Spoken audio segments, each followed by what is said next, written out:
If you think you know what a bad winter looks like, Britain in 1947 has a way of rewriting your imagination. Because this wasn't a few snowy weekends. It wasn't one dramatic blizzard, one headline, and then back to normal. This was the kind of winter that kept coming back the next day, and the next, and the next, until the country started to run out of things you don't normally think you can run out of. Heat, power, coal, food deliveries, movement. And the reason it hit so hard wasn't only the snow, it was the timing. Britain had only just survived the largest war in its history. Cities were still scarred, families were still rebuilding, rationing still shaped daily life. The country was exhausted, stretched thin, and trying, desperately, to turn post-war into peace. Then winter arrived and did something brutal. It turned a battered recovery into a national emergency.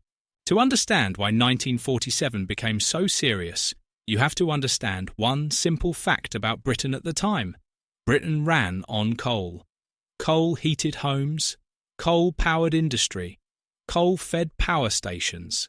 Coal kept the country alive. And after the war, everything about that system was under pressure. Mines were strained, equipment was aging, transport was worn down, and the whole nation was trying to rebuild with limited resources.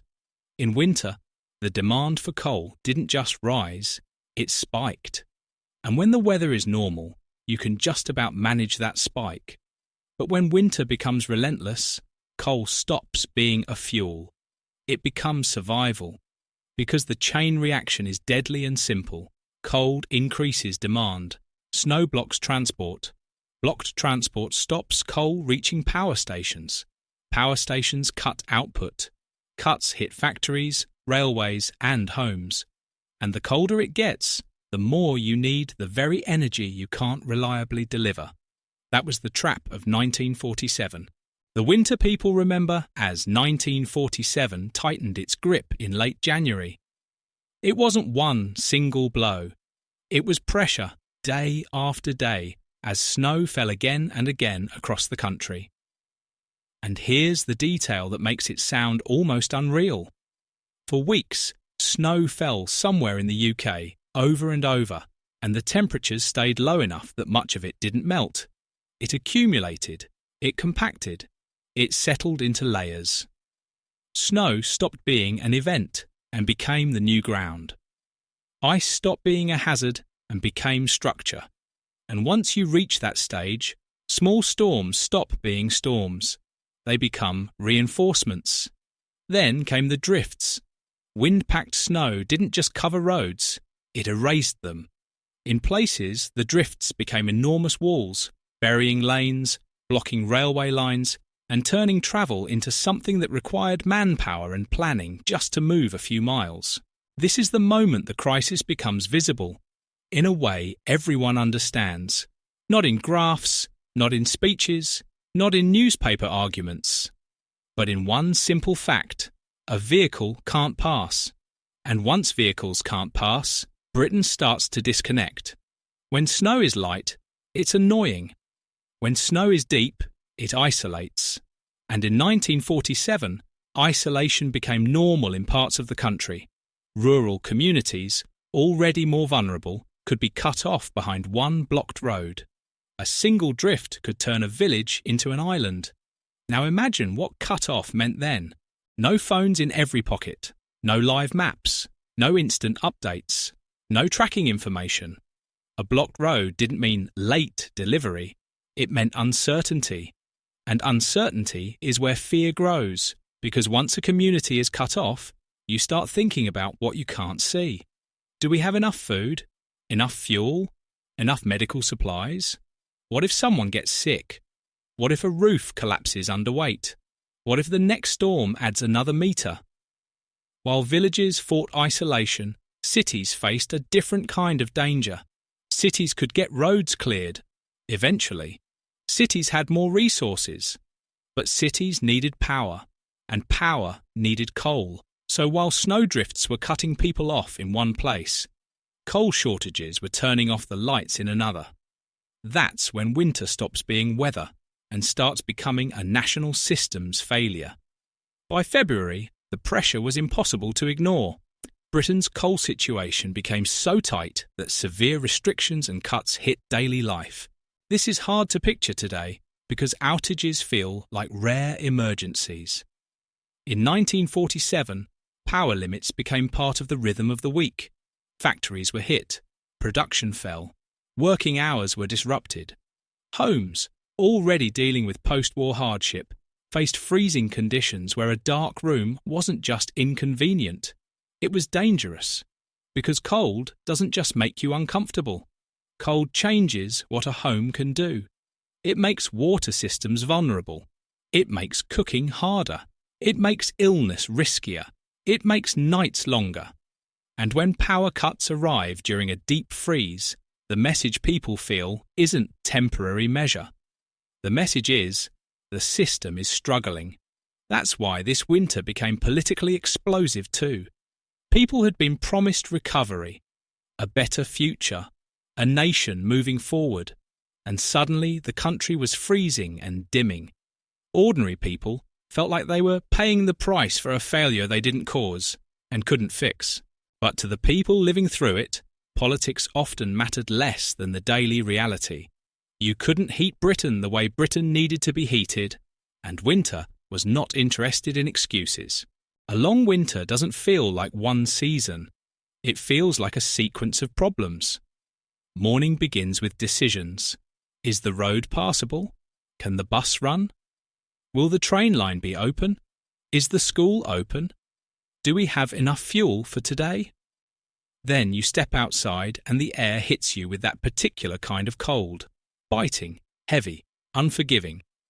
Your breath doesn't just fog, it pours out. Snow squeaks underfoot in deep cold. Ice turns every step cautious.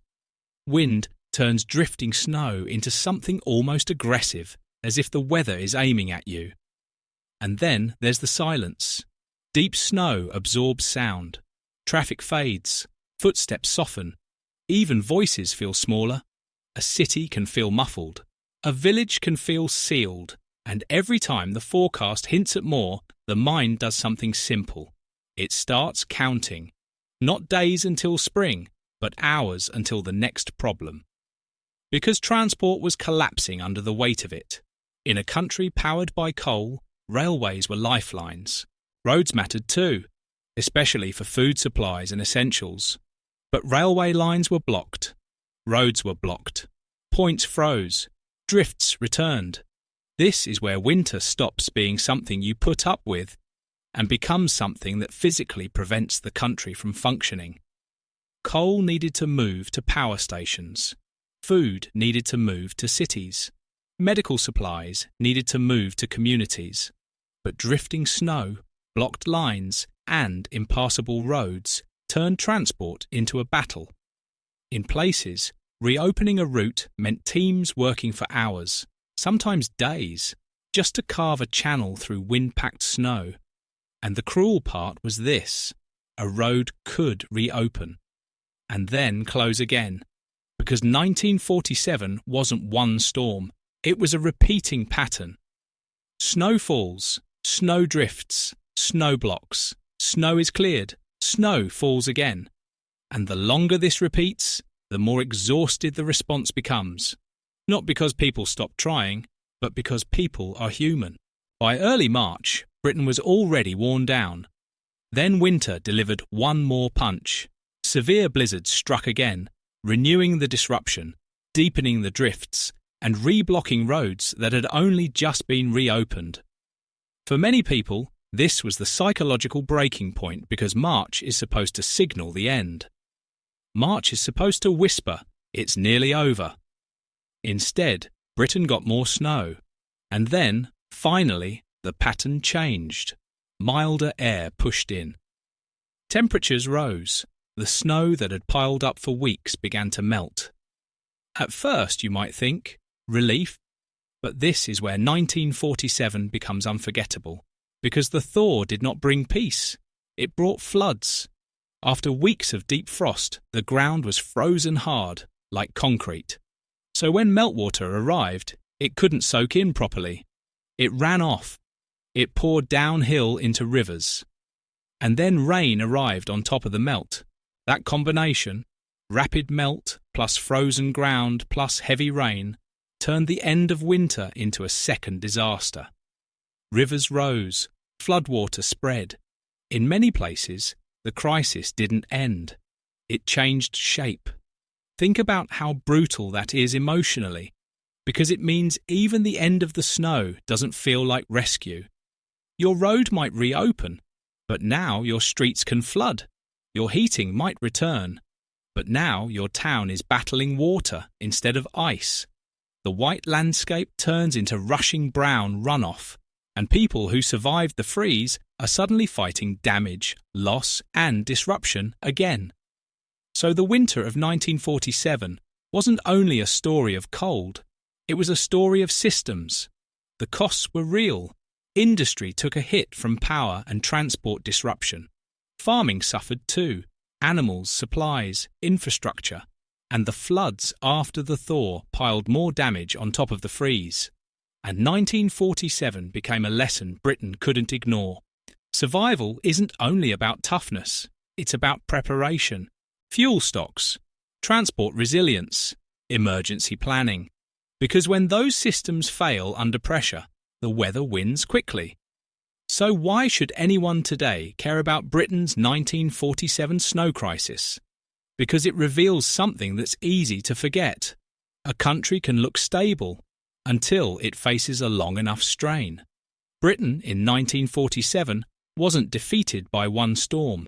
It was worn down by persistence.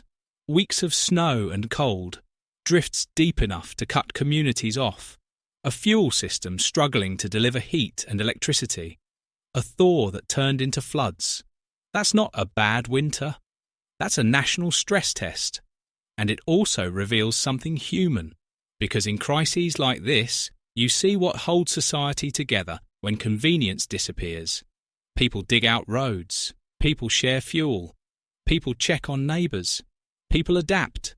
1947 forced Britain into a simpler, harsher version of life, where community mattered again, not as a slogan, but as a practical necessity. And maybe that's the final reason it stays in memory, because it wasn't only a winter that froze Britain.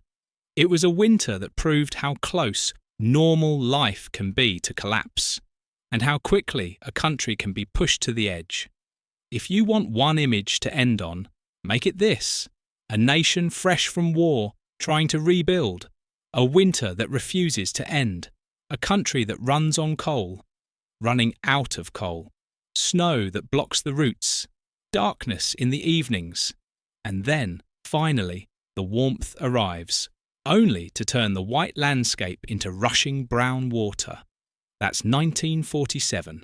Not a postcard, a warning, and a story Britain never forgot.